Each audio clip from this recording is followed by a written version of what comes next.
Hello எல்லாருக்கும் வணக்கம். Super star பற்றின அடுத்த ஒரு வீடியோ. ஜெயிலர் 2 பற்றி நேற்று இருந்து சோஷியல் மீடியாவில் ஒரு பரபரப்பாக நிறைய விஷயங்கள் பேசிகிட்டு இருக்காங்க. ஃபகத் நடிக்க போகிறாரு, சுராஜ் இருக்கார் அப்படிங்கிற மாதிரி நிறையா நமக்கு சீக்ரெட்ஸ்னால் உள்ளேருந்து வெளியே வந்துட்டுருக்கு. ஒய் பிகாஸ் கேரளாவில் அட்டைப்படியில் ஷூட் போயிட்டுருக்கு. ஸோ அங்கே இருக்கிற மீடியாக்கள் ஒரு சில விஷயங்கள் சொல்கிறாங்க. ஈஸியாக வெளியே தெரிஞ்சிடும் இல்லையா? அதனால் அது வெளியே வர ஆரம்பிச்சிச்சு. ஓகே, சீக்ரெட்ஸ்லாம் மெதுவாக வெளியே வர ஆரம்பிச்சிச்சு. இதில் இன்றைக்கி காலையில் நான் ஒரு வீடியோ பார்த்தேங்க. சீமான் அவர்கள் வந்து ரஜினி சாரை பற்றி ஒரு ஒரு சினிமா விழாவில் ஆடியோ லான்ச்சில் எங்கேயும் தெரியல பேசிகிட்டு இருந்தார். ஸோ இதெல்லாம் நடக்குமான ஒரு வருஷம் 2 வருஷத்துக்கு முன்னாடி ரஜினி ஃபேன்ஸ் எல்லாம் நினச்சிருப்பாங்க. ஏன்னா தலைவரை பயங்கரமாக விமர்சித்த ஒரு நபர்னு பார்த்தீங்கன்னா சீமான் அவர்கள்.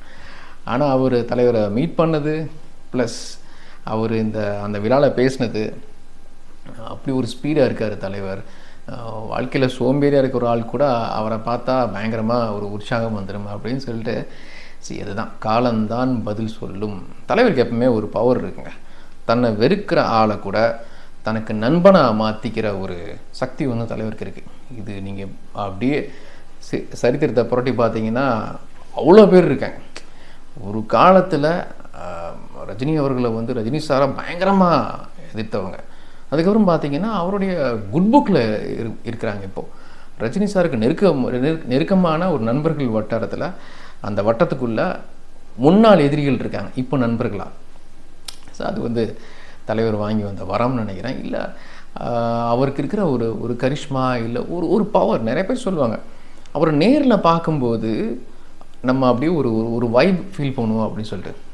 ஒரு முக்கியமான பத்திரிகையாளர் ஒரு இதில் சொல்லியிருந்தார், நான் அவருக்கும் எனக்கும் நிறையா கருத்து வேறுபாடுகள் இருக்குது, கருத்துக்கள் நிறைய முரண்பட்டிருக்கோம். அவர் நேரில் நான் சந்திக்கும் போது நிறைய கேள்வி கேட்கணும்னு நினச்சேன். ஆனால் அவர் நேரில் பார்க்கும்போது எனக்கு அதை எதுவுமே பேசணும்னு தோணலை. அவர் என்னை வரவேற்ற விதம், அவர் காட்டின அன்பு ப்ளஸ் ஒரு வைப் எனக்கு ஃபீல் ஆச்சு. நேரில் பார்த்தீங்கன்னா ரஜினியை பிடிக்காதவங்களுக்கு கூட ரஜினியை உங்களுக்கு வந்து ரஜினியை பிடிக்க ஆரம்பிச்சிடும் அப்படின்னு சொன்னார். ஸோ அதுதான் இப்போ நடந்துகிட்ருக்கு. ஸோ அதை எனக்கு ஜஸ்ட்டு ஷேர் பண்ணிக்கணும்னு தோணுச்சு. Okay, coming back to Jailer 2. Fahadh இருக்காரா இல்லையா? இருக்கார். நிறையா சீக்ரெட்ஸ் உள்ளே இருக்குது படத்தில். அது இப்போது அஃபிஷியலாக சொல்கிறதுக்கு முன்னாடி வெளியே வருதும் ஒரு ஹாப்பியாக தான் இருக்கும். ஏன்னா ஒரு ஸ்டேஜுக்கு மேலே மூடி மறைக்க முடியாது.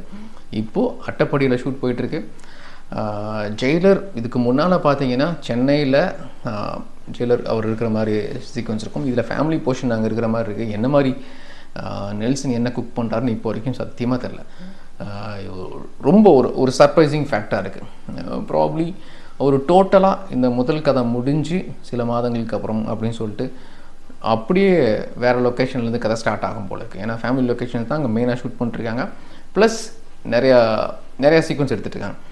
அதில் ஒன்று தான் கேரளா மீடியாவில் வெளியே வந்துருச்சு. ஃபகத் அவர்கள் உள்ளே இருக்கார். பட் மற்றவங்க எல்லோரும் நீங்கள்லாம் கெஸ் பண்ணுற மாதிரி படத்தினுடைய மெயின் வில்லன் ஃபகத்தா அப்படின்னு இப்போ வரைக்கும் தெரிய வரல. ஃபகத் ஒரு முக்கியமான ரோல் பண்ணுறார். அதுவும் இல்லாமல் எனக்கு அது மட்டும் இல்லாமல் இப்போ ரீசெண்டாக நேற்றுலேருந்து தான் ரஜினி ஃபேன்ஸ் எல்லாருக்குமே ஒரு சின்ன ஒரு வருத்தம். வேட்டையன் தான் பண்ணிட்டாரு, எதுக்கு மறுபடியும் ஃபகத் அப்படின்னு நீங்கள் நினச்சிங்கன்னா, ஃபகத்துக்கு வந்து அவர் வெர்சடைல் ஆக்டர். எந்த கேரக்டர் கொடுத்தாலும் புல் பண்ணிடுவார். ஆரம்பத்தில் நிறையா காமெடி ரோல்ஸ் பண்ணியிருக்காரு. ஆனால் அவர் நெகட்டிவ் ரோல் பண்ண படங்கள்லாம் அவ்வளோ சூப்பராக இருக்கும். ஒரு சைக்கோவாக நடித்த படம் கும்பலாங்கி நைட்ஸ்லாம் பார்த்தீங்கன்னா தான் அவருக்கு வந்து இப்படி தான் சொல்லவே முடியாதுங்க.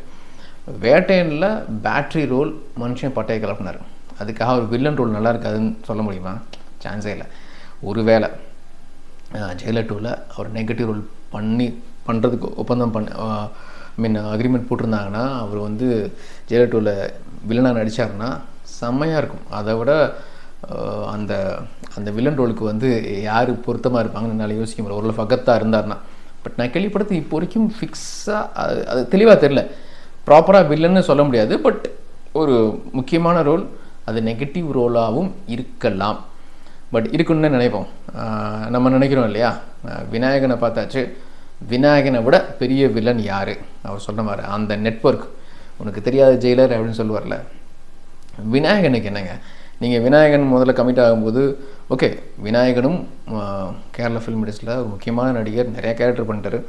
ஆனால் ஜெயிலரில் அவர் நடித்த கதாபாத்திரம் இதுக்கு முன்னே அவர் நடித்ததே இல்லை. அப்படி ஒரு கேரக்டர் வந்து விநாயகன் நடித்ததே இல்லை. நெகட்டிவாக பண்ணியிருக்காரு. பட் ஜெயிலர் வந்து அவர் தூக்கி உச்சத்தில் வச்சது இல்லையா? ஸோ அதனால் விநாயகனே அப்படின்னா அப்போ ஃபகத் ஒரு வேலை வில்லனாக இருந்தால் எப்படி இருக்கும் பாருங்கள், செம்மையாக இருக்கும். அதாவது வேட்டையனில் ஒரு ஒரு குருவும் சிஷ்யனும் பேசிக்கிற மாதிரி ஜாலியாக பார்த்துருந்த நடிகர்கள் அப்படியே எதிரும் புதிரமாக இருந்தாங்கன்னா வேறு மாதிரி இருக்கும். ஸோ அதனால் இப்போதைக்கு அதனால் உங்கள் எண்ணங்கள் இது எல்லாத்தையும் ஹோல்ட் பண்ணுங்கள். நம்ம ஒரு பஸ் அப்படின்னு எடுத்துப்போம். ஜெயிலர் 2ல் ஃபகத் இல்லாமல் சுராஜ் அண்ட் சுஜித். சுராஜ் உங்களுக்கு தெரிஞ்சிருக்கும், வீரதீரசுரன் பார்ட் 2ல் முக்கியமான ரோல் பண்ணியிருக்காரு. மலையாளத்தில் பெரிய நடிகர், ஹீரோ நிறையா படம் பண்ணிகிட்ருக்காரு, கேரக்டர் ரோல் பண்ணுறாரு, காமெடி ரோல் பண்ணுறாரு. ஸோ ஒரு முக்கியமான நடிகர் அவர்.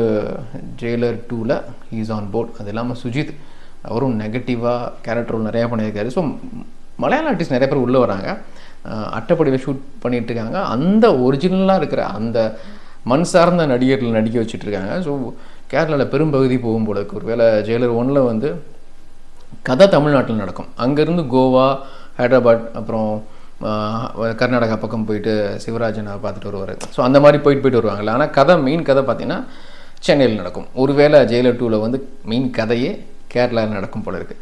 ஜெயிலர் 2 பற்றி பேசிகிட்டு இருக்கும். தெலுங்கு பக்கம் பார்த்தீங்கன்னா பாஷாவை ரீரிலீஸ் பண்ணி அவங்க அப்படி ஒரு வைபுக்கு ரெடியாக இருக்காங்க.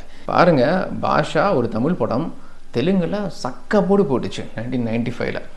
இப்போது அந்த ஊர் ரசிகர்கள் ஒரு ரீரிலீஸ் படத்தை ஒரு தமிழ் படத்தை, ஒரு டப்பிங் படத்தை இப்போ ரீரிலீஸ் பண்ணிவிட்டு அதை கொண்டாடிட்டு இருக்காங்க.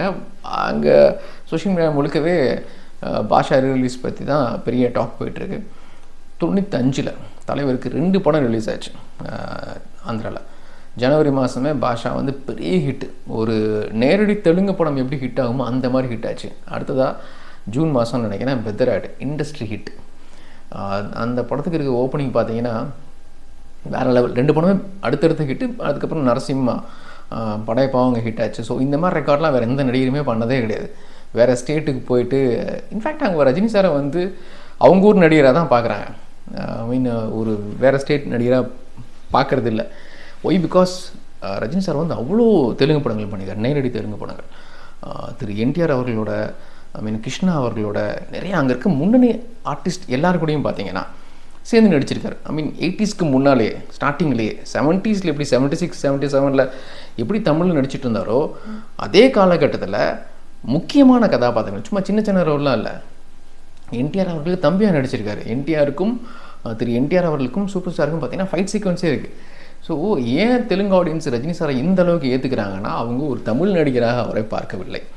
சந்தோஷமான விஷயம், பாஷா ரீரிலீஸ் அங்கே கொண்டாடிட்டு இருக்காங்க.